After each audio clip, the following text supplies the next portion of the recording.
Hello, and thank you for joining me to another exciting episode of Tommy's Trains. Today I've got this double crossover track set, and I've looked at some videos of this, and nobody really takes you down and shows you exactly how to hook this up and make it work correctly step by step. So that's what we're going to do today.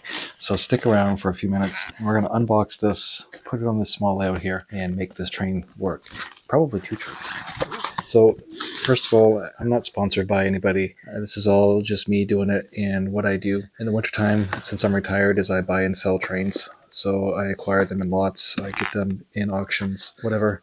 I take what I want, sell the rest, and donate some to the church, whatever. But this is what I do in the wintertime, is I buy and sell trains and play with them. So while I've been doing this since I was probably 5 years old, back in the 70s, I don't claim to know everything there is to know about trains. So a lot of you will know more than me, and I encourage you to share your knowledge down below.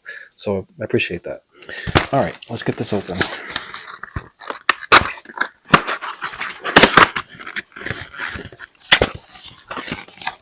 So box V7, so variation 7.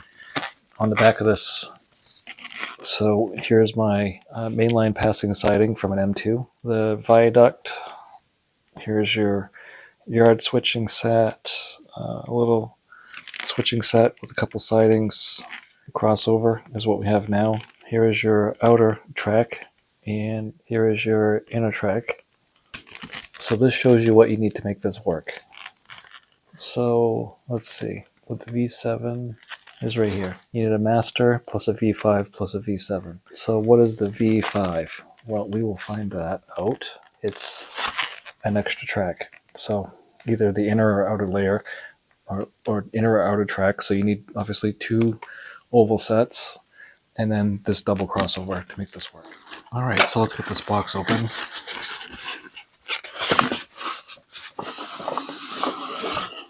Easy to start, easy to play.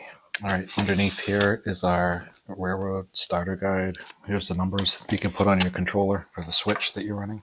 All right, so this comes with your double crossover, and it has the wooden ties, and it's spaced perfectly to match my feeder that we put in the other day. Here's our cable that goes to the switch control. And unlike some of the other switches, this only comes out one side by the looks of it. You could probably unhook some stuff and make it work, but we'll just get it to go. It probably doesn't matter, like the right-handed, left-hand switches, because all you do is just, with this. Here's our turnout control, and this will plug into the back here in a second. So this comes with two additional of the long straight tracks and two of the little ones. And the contents are usually on the back. So we've got two 9 3/4 straight tracks, which is the 248 millimeter, two 62 millimeter 2 7/16 straight tracks, the double crossover turnout, and the control switch. So our inventory is complete. So you can see how this works. And this would be obviously because you've got two tracks, so that's why there's two of these, because you got to space two tracks. But I'm not going to do that. I don't have enough room, so we're going to do this a little bit differently. All right, so we'll go ahead and connect this in. So when you look at this, the way this works is it's going to throw the switches. So the one controller is going to work two switches. And then the other side of it looks like this. There's some little tiny eyeglass screwdriver size Phillips screws under here that you could use to probably change the insulation on it. So slide this together. And you can see I got a little problem here. So that's what these are for.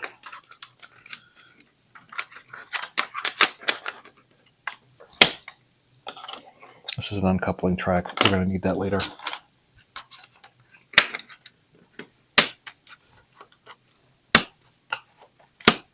All right, so there's our double track spaced perfectly. Again, we got the concrete ties over here. Yeah, I didn't see the wooden tie one, but there probably is. All right, so here's a close-up of it. So you can see it's insulated in the middle. And what that does is that doesn't allow track power from this track to go across to this track or vice versa. So therefore you need two feeds to get power up here, which is what this does here. It gives me two feeder wires coming out, and you can do this one of two ways. You can either A, use this on and off switch here, and then on the back you'll see you've got two outputs, so one goes to each track, and then you have this one right here that comes out of the bottom of this that would plug into your track power. So that's one way that you can have this work and have power to both rails, run two trains. However, the best way to do this is if you have two power packs, and I'll show you how we're going to do that next. So we have our switch control cable here, and we're going to attach that to the back of our number 3 switch like this. And now when I throw this switch here, this will operate. You see how that works? So this one switch is actually running 4 turnouts. But like I said, it's insulated right across here. These frogs, see the insulation? The power is on the outside rail here and on the outside rail here. And because we have a circle, it's an oval, right? We have an oval track, so we have power coming back on this side. Now, if you, for some reason, these were single line tracks, you would have to run a power feeder on either side.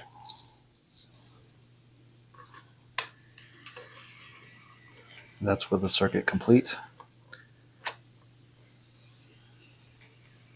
Complete all the way around. Now I'm going to show you what happens when I remove a section of track over here. Alright, so I've disconnected the track. So now this rail here, you'll watch, follow my finger, comes up to this point right here, and it's insulated. So now I don't have power to this side. And you see how it stopped? It's because I don't have power all the way through. So in order for this to work, if it's a straight point-to-point train set, you need some sort of feeder on both sides. So you need one here and one here. Clear as mud. One more time. The train. I'm going to go backwards with it. And it stops. Now I'm going to reconnect this rail here. Make sure you shut the track power off before you do that, or you'll get a little zing. Alright, with the track reconnected, now we're in business again, and the train will go all the way around. Alright, we're going to throw this switch number 3, and watch what happens.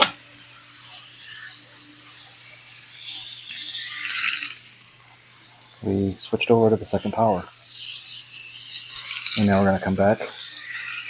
Alright, now alternatively, I have a second power pack. And this one here, we've got it shut off. I've taken this second feeder that I had in this switch over here, and I have plugged it into the back of here. So track 1 is still going to be controlled by this power pack here. So we'll go to this power pack here.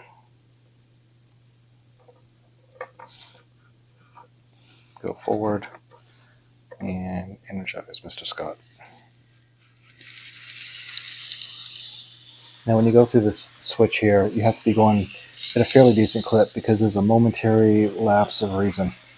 Just kidding, momentary lapse of power because of that frog. So while the wheels are going across, even though you've got 4-wheel pickup or 8-wheel pickup, you still got to get those metal wheels across. So you need the momentum to get over there. The solution to this, again, is to have a feeder on both sides. You just want to make sure that when you hook your wires up that you don't get them crossed. So while this is, Kato's wire, you can use any wire as long as you just keep the colors separated. And then you can add another feeder over there, and that would alleviate that little hiccup.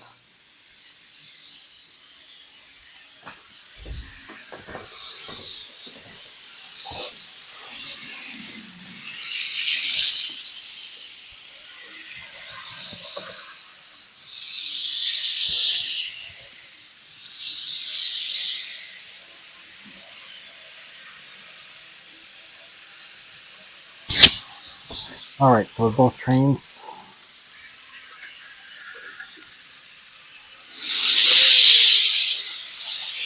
now we're going to do a little switcheroo. And we have to slow this one down, otherwise we're gonna have a problem here.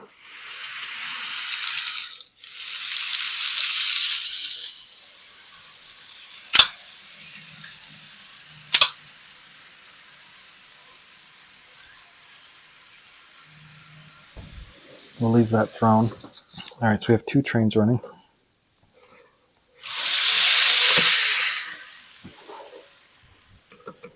Lost something.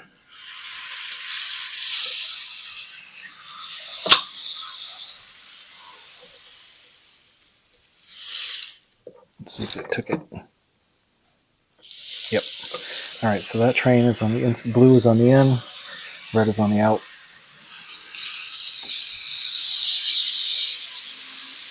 So we're going to do a crossover, and it's kind of one of those things where you got to be careful because you got two things running at the same time. We'll do it on the next go round.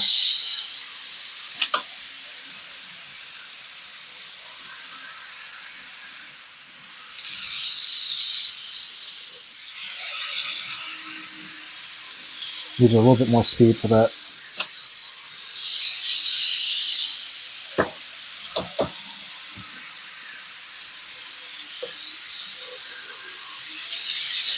You have enough speed to get through the dead spot without having a collision.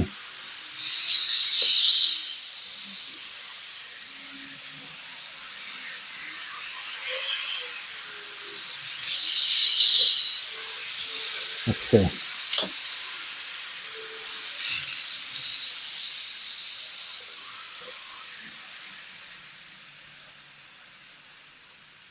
Let's see if I can do it.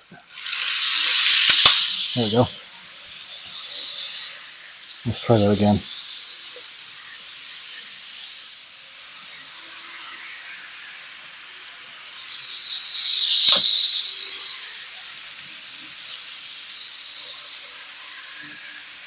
As soon as it gets on, you got to throw the switch again.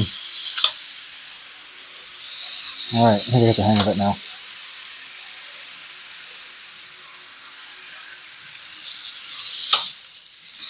Oh.